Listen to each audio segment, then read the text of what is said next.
लिए हमारे लिए भी वस्त्र दान किया है।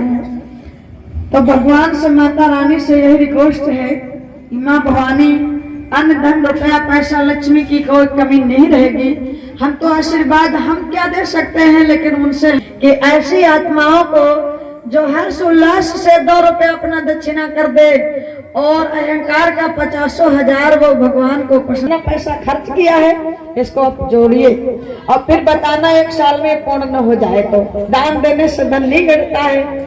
अभी मैं आपको बताऊंगी कि तुम्हारे रुपया पैसा में, खेती दुकान दफ्तर में सुधे कि आधा शरीर तुम्हारा क्यों अपवित्र है। ये है तो पूरा शरीर, लेकिन हरिश्चंद्र मोरध्वज राजा से भगवान कन्हैया ने दहिनांग क्यों मांगा था, बायां क्यों नहीं मांगा? है तो शरीर में ही, लेकिन ये आधा शरीर पवित्र है, आधा अपवित्र है। बातें तो बहुत सारी हैं, लेकिन पूर्ण सब कुछ करना है। आ जाइए तो आप आओ, पहले 2 बार भगवान का नाम माता रानी के दरबार में बोलेंगे आप लोग। तो इसको कहते हैं जागरण, जो आत्मा को जगाए।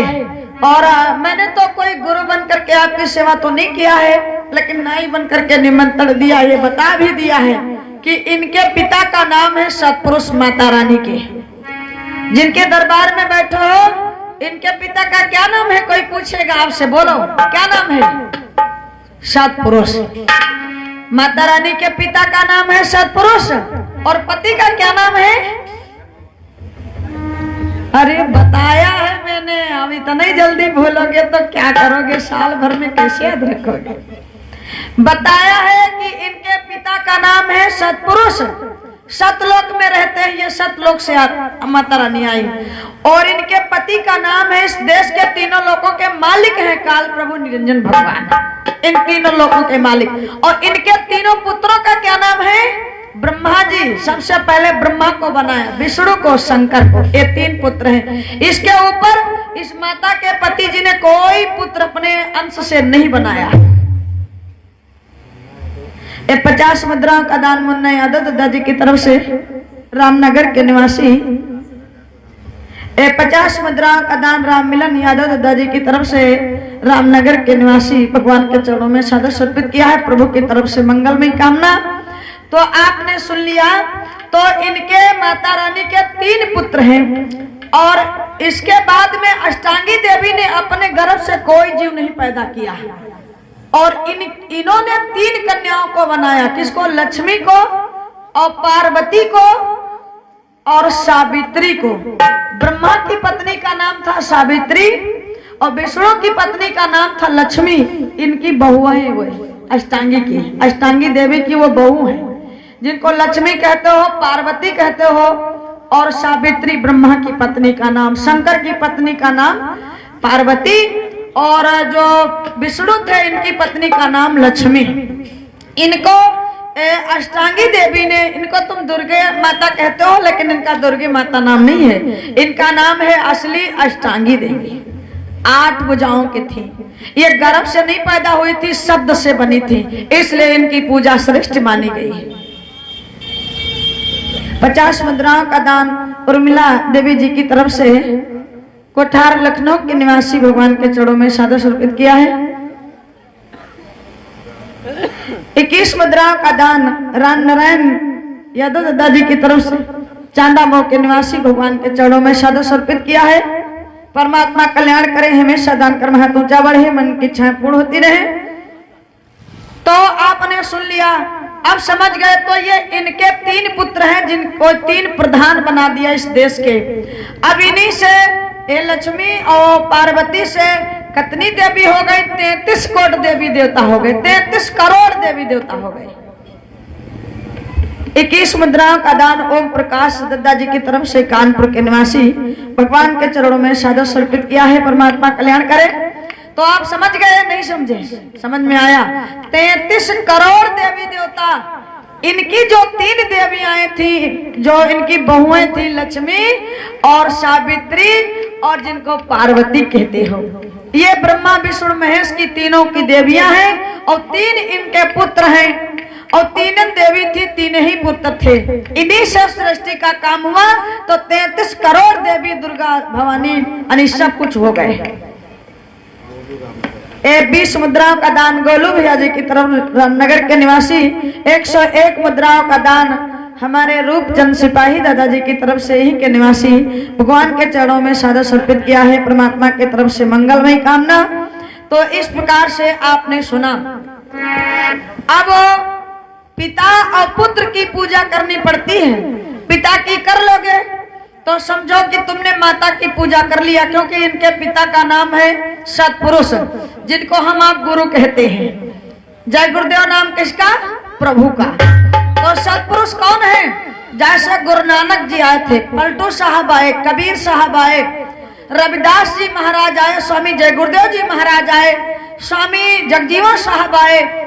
ऐसे महापुरुष उस अनामी देश से आते थे जो जीवात्माओं को रूप रंग बताते थे, स्थान देवी देवताओं के कहा रहते हैं।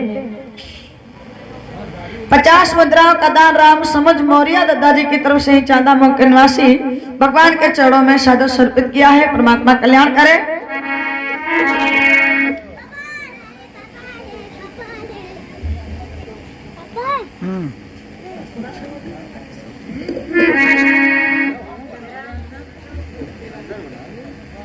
20 मुद्राओं का दान शिवानंद जी की तरफ से गुरुजपुर के निवासी भगवान के चरणों में सादर समर्पित किया है। प्रभु की तरफ से मंगलमय कामना। तो आप सभी भक्तजन हमारे भगवान के पावन प्रसंग को सुन करेंगे, आनंद आएगा। इससे पहले 2 बार जिस दरबार में बैठो तो शंका नहीं करना। इसलिए गुरु की पूजा नहीं करोगे तो तुम्हारी पूजा मानी नहीं जाएगी, क्योंकि अष्टांगी देवी के पिताजी है सतपुरुष, तो गुरु का आदेश है। इसलिए इनकी पूजा करो। उनकी यही दोनों श्रेष्ठ हैं, बेटी की पूजा और इनके पिता की पूजा। इसलिए लोग संत महात्मा गुरु कर लेते हैं और फिर माता की पूजा भी करते हैं। माता रानी की पूजा कौन नहीं करता है? सब लोग करते हैं। बगैर माँ के गर्भ से तो कोई पैदा नहीं हुआ। तो इसलिए पूजा सबको करना है। भगवान की पूजा करो, देवी देवताओं की खूब करो, और लेकिन गुरु करोगे तब बनेगा। इस चीज को समझेंगे। अब आप जोर से जयकारा लगाएंगे। प्रेम से बोलो सच्चे दरबार की, भक्त भगवान की, प्रेम से बोलो भारत माता की, परम पूज्य गुरुदेव भगवान की, बोलो पटवा धाम की, बड़े बाबा की। तो आप सभी भक्तजन हमारे 2 मिनट भगवान का नाम बोलेंगे। माताएं बहनें भी बोलेंगी और आप लोग भी बोलेंगे। 2 बार प्यारा नाम ले लें।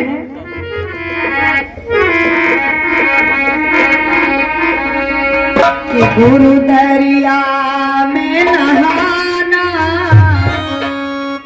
मन को समझाना है। गुरु दरिया में नहाना, मन कहूँ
आपने सुना, गुर दरिया में नहाना मन कहूँ दूर न जाना।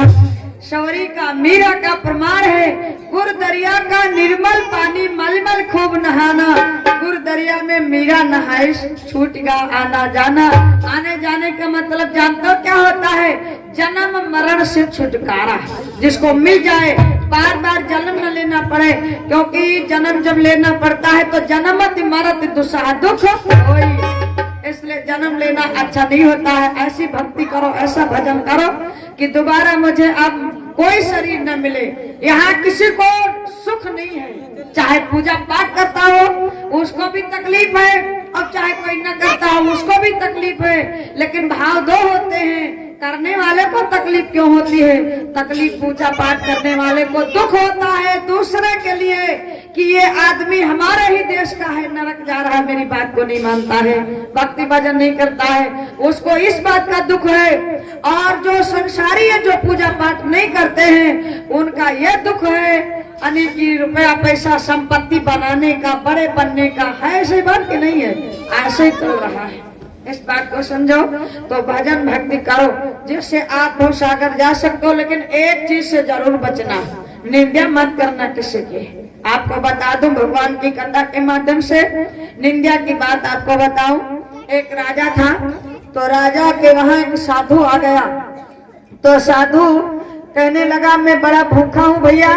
द्वारे पर वही सिपाही खड़े थे कि अपने राजा से कह दो जा करके कि एक साधु आया है, वो भूखा है, कुछ खाने को मांगता है। तो राजा उस दिन गुस्से में बैठा था, पता नहीं किस रिश्त में बैठा था, रिक्स में।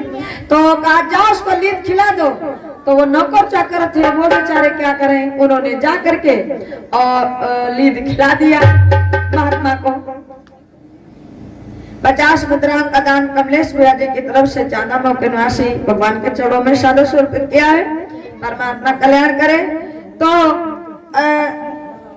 राजा ने कहा जाओ महात्मा को लीद खिला दो, हमको फुर्सत नहीं, एक तो हमारा दिमाग वैसे नहीं काम कर रहा है। तो वो नौकर चाकर बेचारे, उनको क्या है, राजा का जो हुक्म होगा वो करेंगे। उन्होंने गए भरसार में और जबरदस्ती, अरे कोई टट्टी पे साफ खाता है, लेकिन महात्मा को जबरदस्ती लीद खिला दिया। तो महात्मा तो लीद खा करके चला गया, चाहे 100 ग्राम हो चाहे 50 ग्राम, क्योंकि जबरदस्ती किया, अकेला था और वो कई लोग थे। लेकिन राजा एक दिन फ्रेश मूड में बैठा था, तब पूछने लगा, कहा जो महात्मा आया था खाने को कुछ मांगा था, तुमने दिया कि नहीं दिया? तो बोले, कहा मैंने, तुमने कहा था कि लीद खिला दो, तो मैं तुम्हारे कहने के अनुसार कार्य किया, मैंने उसको लीद खिला दिया। अरे तो बड़ा गलत हो गया। अब भागे राजा, कहाँ गए? विद्वानों के पास। विद्वानों से कहा जा करके, कहा मैंने महात्मा को लीद खिला दिया है। गुस्से में उस समय मूड नहीं काम किया, बोलो मेरा क्या होगा? तो कहने लगे, होगा, अरे जितनी तुमने खिलाई थी उससे 10 गुना ज्यादा खानी पड़ेगी। जब मालिक की दरगाह में जाओगे तो 10 गुना ज्यादा खानी पड़ेगी। तो पूछने लगे राजा कि वो लीद खाने से बचूंगा कैसे? तो बोले लीद खाने से बच जाओगे, एक काम है। कहा कौन सा? कहा कोई ऐसा काम कर दो कि जो तुम्हारी खूब कस के निंदा हो जाए, तो जो निंदा करेगा वो आपका बोझी बन जाएगा आपके। तो कहने लगे कौन सा काम करूं? लेकिन कहा जाओ तुम कोई नीच बिरादरी लड़के के साथ विवाह कर लो, लेकिन हाँ एक बात है, उसको लाना शादी करके, लेकिन घर में उसको पुत्री बना करके रखना, उससे संपर्क कोई नहीं रखना। 21 मुद्राओं का दान लक्ष्मी भैया जी की तरफ से भगवान के चरणों में 150 अर्पित है। तो कहा कि अब विद्वानों ने जो कहा था वही राजा ने किया, तो धोबी के लड़की के साथ विवाह कर लिया और नगर भर में पालकी घुमाया अपनी कि हमारी फोकस के निंदा हो जाए। तो सबसे कहता है देखो कैसा रहा, मैंने धोबी के लड़की के साथ विवाह किया है। तो सब गाली देने लगे, बेवकूफ राजा है, इसको कोई राजकुमारी नहीं मिली, धोबी के लड़की के साथ विवाह कर लिया। तो जिसके जो समझ में आवाज सो गाली दिया, कोई गलत कहता, कोई कुछ कहता है। लेकिन राजा के राज में 2 आदमियों ने नहीं बोला, कुछ नहीं बोला, ना अच्छा ना बुरा। तो फिर विद्वानों के पास गए, जब खूब निंदा हो गई तो पूछा अब तो लीद नहीं खानी पड़ेगी? विद्वानों ने कहा 10 गुना तो नहीं खानी पड़ेगी, लेकिन जितनी तुमने खिलाई थी उतनी अब भी खानी पड़ेगी। तो कहा वो क्यों? तो कहा एक कुम्हार और कुम्हारन ने तुम्हारी निंदा नहीं किया है, और वो तुम्हारे दोनों दफ्तर के पीछे रहते हैं, वो पतिव्रता नारी है, उसका पति राम जैसी पदवी, वो भी एक नारी व्रत वाला है, उसने कभी झूठ नहीं बोला, किसी की निंदा नहीं किया, वो परमात्मा को प्राप्त कर चुका है, लेकिन अपना काम करता है, गुप्त संत है वो दोनों पति पत्नी। जब उसने निंदा नहीं किया है, अगर वो कर दे तो तुम जितनी खिलाई थी वो भी खाने से बच जाओगे, बस उतना खाने से तो बच गए, सब पटोल ली खूब आदमी है उसकी निंदा करके राजा की। लेकिन उसके पास जब राजा गए तो कहा सबने तो अच्छा बुरा कहा, लेकिन तुम दोनों ने क्यों नहीं कहा? मैंने धोबी के लड़की के साथ विवाह किया, बोलो कैसा रहा, अच्छा रहा कि नहीं रहा? दोनों बोले ही नहीं, पर पत्नी वो कुछ नहीं बोले। फिर राजा ने पूछा तुम बोलता क्यों नहीं हो? अरे कहा मैं क्या बोलूं, हमसे क्या मतलब है कि उस धोबी की लड़की के साथ तुम विवाह किया है, कि उसको पुत्री बना करके रखते हो, कि उसको रानी बना करके रखते हो, हमसे इससे क्या मतलब? हमको वो लीद नहीं खानी है जो तुम चाहते हो कि हमारी निंदा करें, तो लीद तुमने महात्मा को खिलाया है, अपनी सजा तुम भोगो, हमको लीद नहीं खानी। राजा ने कहा ये दोनों कैसे जान गए? तो वो सती थी नारी, और उसका पति भी धर्मवान था जैसा था, इसलिए वो दोनों उनके राजा की बात जानता है कि उसको पुत्री बना करके घर में रख रहा है, अपनी निंदा करवाने के लिए ऐसा काम किया है। उन दोनों ने भक्तों ने निंदा नहीं किया, पत्नी ने, कुम्हार और कुम्हारन ने, तो राजा को उतनी लीद खानी ही पड़ी जितनी महात्मा को खिलाया था। तो कहने का मतलब है आप अगर किसी की निंदा करोगे, पता नहीं कितना बोझ लिए टहल रहा हो, क्या करता हो, नारी हो या पुरुष हो, क्या करते हैं हम नहीं जानते हैं, अच्छा किया कि बुरा किया, इससे हमसे कोई मतलब नहीं है। जो करता है सो करने दो, लेकिन निंदा किसी की मत करना, नहीं तो आप उसके पाप से बोझित तक जाओगे। चाहे जितनी तपस्या साधना करते हो, लेकिन किसी का पाप मत बांटना है। इसलिए आप लोगों से रिक्वेस्ट है तो निंदा से बचते रहना, और भगवान के भजन के बगैर तुम समझो हम पार चले जाएं तो पार नहीं जा सकते हो। भगवान राम से ज्यादा तपस्या तुम्हारे पास नहीं है, ना राम से ज्यादा तुमने कोई किसी को सुख शांति पहुंचाया है। 14 वर्ष वनवास काटा और फिर भी उन्होंने गुरु को किया। कृष्ण भगवान अवतार के रूप में थे, वो भी बगैर भजन के नहीं। तो इसलिए भजन भक्ति करो, भक्ति जरूर करनी है, चाहे देवी की पूजा करो और चाहे भगवान की करो, चाहे गुरु की करो। लेकिन अब गुरु भगवान सबको मानते थे, लेकिन गुरु कर लिया था, उसके बाद देवी की भी पूजा करते थे, जरूरत भर का सबका मानते थे वो, तब पार जा सकते हो। ऐसे कोई गुंजाइश नहीं पार जाने की। इसलिए मैंने इसको कहते हैं जागरण। आत्मा को जगाओ, गुरु करो, तब परमात्मा मिलता है। ऐसे नहीं भगवान मिलता है। किसी को ऐसे मिल जाए तो कोई भक्ति नहीं करेगा। तो आप बड़ा समय अच्छा दिया इतनी दूर से, क्योंकि यहाँ ज्यादा कोई गांव ग्राउंड नहीं है और आप दूर दूर से चल करके आते हो।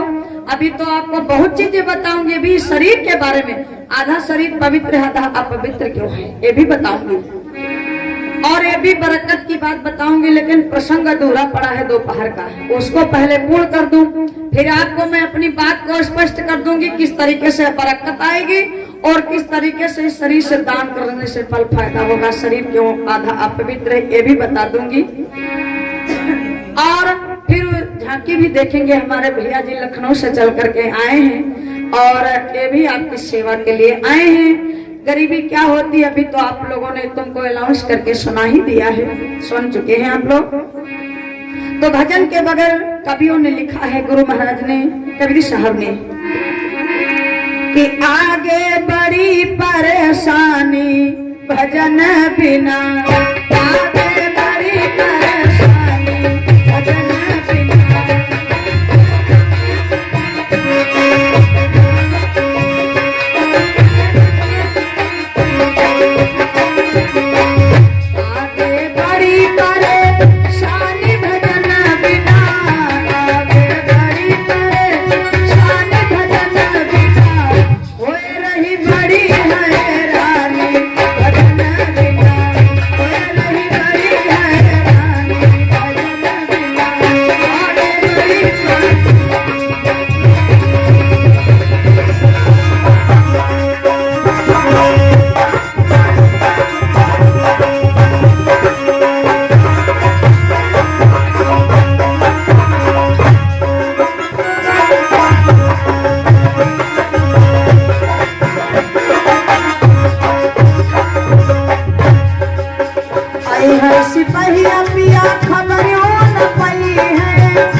सिपाही धर्मराज के प्रेमी चित्रदेव कुपितदेव दोनों कंधों पर लगे हैं और उनके सिपाही यमराज लेने के लिए आएंगे बीच में।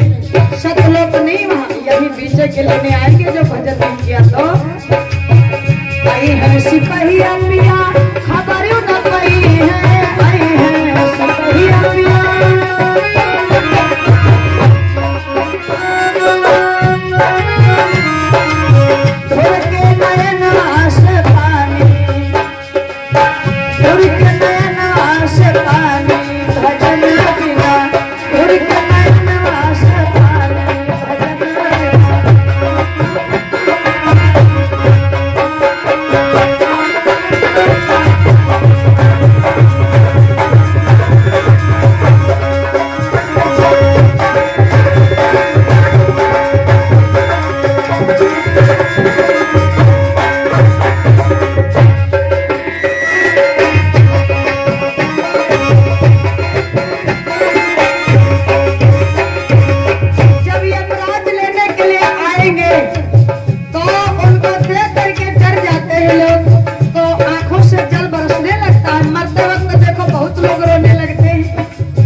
इसलिए फिर आगे क्या कहते हैं, बिना सत्संग बिना सतगुरु सजनिया, बिना सत्संग बिना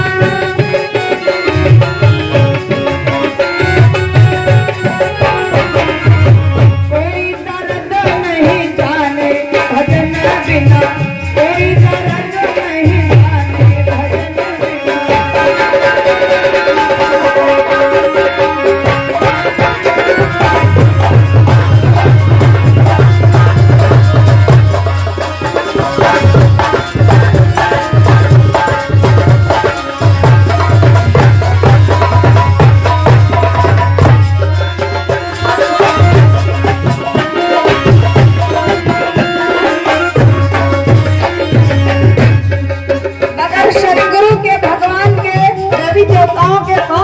पीड़ा को समझेगा मरते वक्त। पहिरी ओढ़ी जब जइबे ससुरिया, पहिरी ओढ़ी जब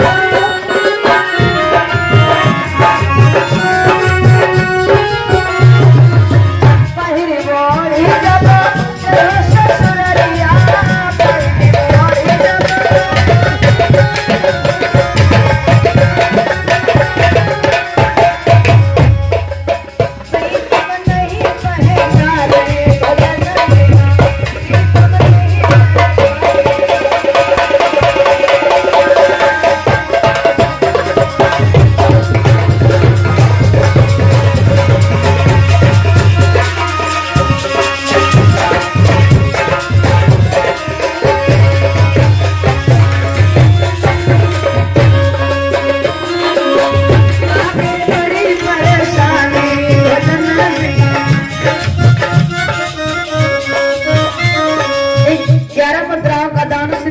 जी की तरफ से 21 मुद्राओं का प्रकाश जी की तरफ से भगवान के चरणों में सादा समर्पित हुए हैं।